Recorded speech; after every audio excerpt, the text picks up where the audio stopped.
क्या आप स्वर्गीय विवाह भोज में दुल्हन को जानते हैं?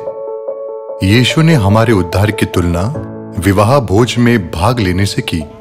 मत्ती अध्याय 22 आयत 1। यीशु फिर उनसे दृष्टांतों में कहने लगा, स्वर्ग का राज्य उस राजा के समान है जिसने अपने पुत्र का विवाह किया और उसने अपने दासों को भेजा कि निमंत्रित लोगों को विवाह के भोज में बुलाएं। विवाह के भोज में एक दुल्हन, एक दूल्हा और अतिथियों की आवश्यकता होती है।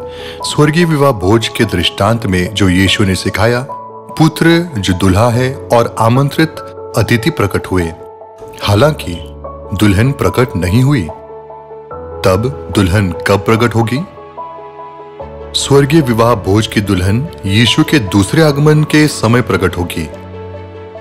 प्रकाशित वाक्य अध्याय 19 आयत 7। क्योंकि मेमने का विवाह आ पहुंचा है और उसके दुल्हन ने अपने आप को तैयार कर लिया है। धन्य वे हैं जो मेमने के विवाह के भोज में बुलाए गए हैं।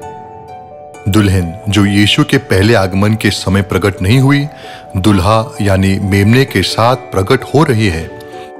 मेमना दूसरी बार आने वाले यीशु है। दुल्हन मेमने की पत्नी कौन है?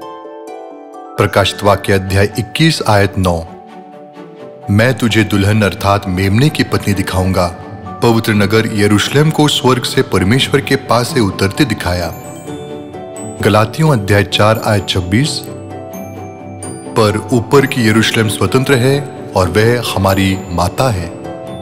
मेमने की पत्नी स्वर्गीय यरूशलेम अर्थात स्वर्गीय माता है।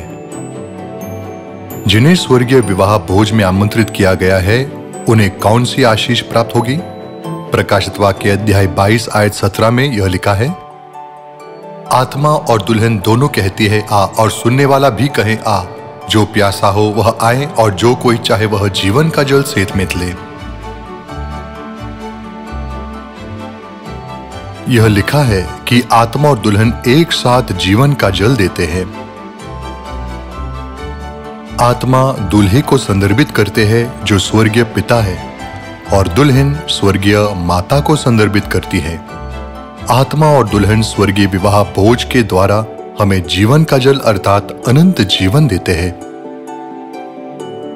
हमें अनंत जीवन प्राप्त करने के लिए स्वर्गीय पिता और स्वर्गीय माता जो आत्मा और दुल्हन है पर विश्वास करना चाहिए।